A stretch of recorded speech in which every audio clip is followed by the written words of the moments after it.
everyone, it's Taylor from Kinpatsu Cosplay here. In this video, I'm going to show you how I styled this wig for Jinx from League of Legends and Arcane. This video is going to go over how to combine two wigs together, how to adjust a lace front shape, adding ear holes to a wig, creating volume, and making a French braid. So this is a jam-packed video and I hope this will be helpful for your costumes. If you want to learn even more about wig styling like this, I also have 2 ebooks on wig styling for cosplay, so you can take your wigs to the next level. And if you want to make your own Jinx cosplay, including these crazy weapons, I have a tutorial booklet and a pattern set available in my store as well. Now that I'm done with the puns for my store, let's get to the video. To make a wig for Jinx, you will need to combine 2 separate wigs into one. For my main wig, I used a lace front wig from Arda wigs. This is their Tauriel wig in electric blue. I also got a 150cm wig on eBay to get the length I needed for Jinx. To combine 2 wigs together, you will need to remove all the wefts from the 150cm long wig. Use scissors to carefully cut out each weft and remove it from the cap and the elastic. At the end, you will have a big pile of extra blue wefts. Take a few extra wefts and keep them aside for later. You will need this to adjust the ear holes on the wig. To attach the rest of the wefts to the wig, you will need to start by clipping up the hair so the bottom layer of the wig is exposed.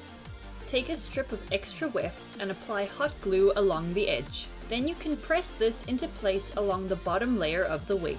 Once your first strip of wefts is glued into place, you can move up to the next layer of hair. Carefully section off the hair and let it down. Then you can repeat the process. Take your wefts and glue them along the next layer with hot glue. Continue to work in layers, gluing in the wefts until you get to the top of the wig or run out of hair. This allows the shorter hair on the wig base to blend with the longer wig fibers from the extra wefts. When you finish gluing in all your wefts, you will have a lace front wig that is 150cm long. Sometimes the hairlines on lace front wigs aren't always perfectly shaped for your face. To adjust the shape of the hairline, section off the pieces of hair you want to remove. Then carefully pluck out the hairs until they are gone. On this wig, I made the widow's peak shorter and adjusted the sides so they go back more. You can also add additional hair to a lace front by hand tying into the extra lace before you cut it. This is known as ventilating a wig. I can't go into detail about this technique now, but I have an ebook all about wig styling that shows you how to ventilate a wig, and I'll also be doing a technique video on this soon. I hand tied some extra blue hair into the sideburns of the wig to extend them and make them longer. Hand tying takes a very long time, but the results are really cool and makes the wig fit your own hairline much better. Once the sideburns were added, I trimmed them to the correct length. Another big problem with wigs is that they don't come with ear holes that fit around your ears naturally, so the next step is to add ear holes yourself. For custom wigs like this, I highly recommend making a custom wig head. This will allow you to mark your hairline and ear holes. You can find out how to make your own in this video here. Mark on your wig head where your ear holes are supposed to be. Then you can carefully cut away the wefts and the elastic that are around the ear shape with scissors. Cutting wigs like this does leave the mesh ends exposed and unsupported, so you need to stabilize them again. To do this, you can take a piece of ribbon or bias tape and glue it underneath the mesh pieces with hot glue. Glue the pieces all the way around the ear so the shape of the wig is stable again. You can then use the extra wefts you saved earlier to cover this. If the bias tape is exposed, glue the wefts over the bias tape with the hair running in the same direction as the rest of the wig. To make the edge look more natural, you will need to take your wefts and glue them underneath the wig mesh with the hair running in the opposite direction of the rest of the wig.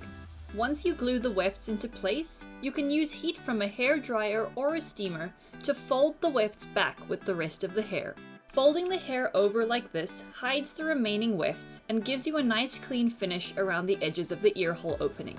Now the wig base is prepped and ready for styling. Jinx has really thick blue braids. To get that volume, you'll need to texturize the wig by teasing and crimping it. Section off pieces of hair, then use a crimping iron to press the crimped texture into the wig. The corrugated texture adds volume to wigs. I also like to backcomb and tease the wig while it's still warm and even crimp it over the teasing so it's extra fluffy and voluminous. This also helps to hide the uniform crimped texture.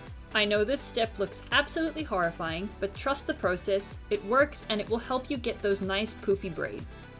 Once you finish turning your wig into a rat's nest, you can then comb out the teasing and the knots. You want the wig fibers to be really poofy and textured, but not knotted together. This step can take a bit of time. Just work slowly and brush from the bottom, working your way up and removing the knots. When you finish brushing your wig out, you can split the wig into 2 even sections for each braid. To braid the Jinx wig, I'm using a French braid. To make the hair easier to handle, I like to spray it with some water so there are no flyaway pieces. French braids work in layers. So to start your braid, section off the top layer of hair and split it into 3 pieces. Pass the right piece of hair over to the left-hand side so it sits in the middle. Then you will pass the left piece over to the right so it sits in the middle. This is how you start your braid. Now you will take a new piece of hair from the right and combine it with the right section of your braid. Then pass it over the other pieces to the center. You repeat the same on the other side. Take a new piece of hair from the left of the wig and add it to the left piece of the braid. Then pass it over to the center. So a French braid is basically adding a new layer of hair each time you pass the braid over until you reach the bottom. If you've never done a French braid before, don't worry. It takes a bit of practice, but you'll get the hang of it. This was my first time doing one for this wig. Once you reach the base of the wig, you will end up with 3 pieces of hair, and you can just continue to braid them normally, passing each side to the center of the braid. When you reach the end, you can tie off the braids with clear elastics and then cover them with fabric or a scrunchie. Now to style the bangs. Once again, you'll need to add texture to the wig to add volume and make the styling easier. Use heat from a hairdryer or a steamer to change the direction of the roots so they go upwards.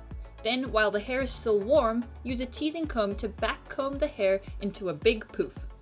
Continue to tease and heat the hair until it's one big mess.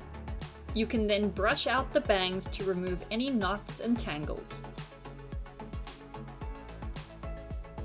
If the wig got too textured, you can use a hairdryer and comb the outer layers so they look a bit smoother again.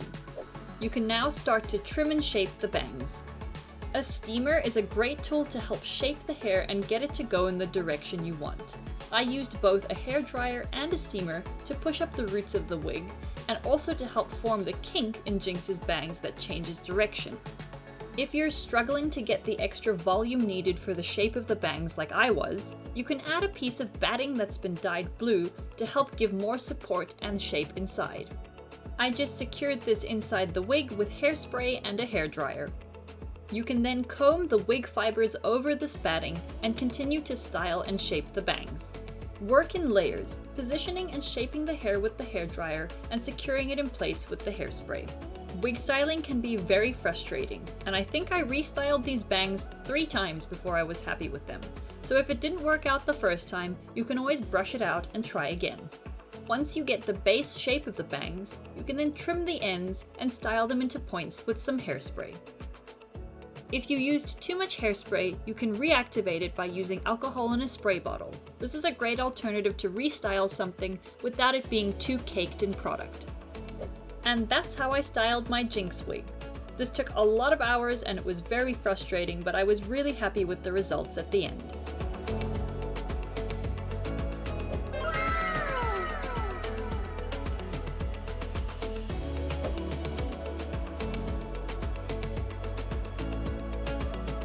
Thank you guys so much for watching. As always, if you enjoyed the video, please leave a like or share it with your friends. And if you want to get more tutorials like this, make sure you subscribe to the channel. I'll be back soon with more videos. Until then, bye for now.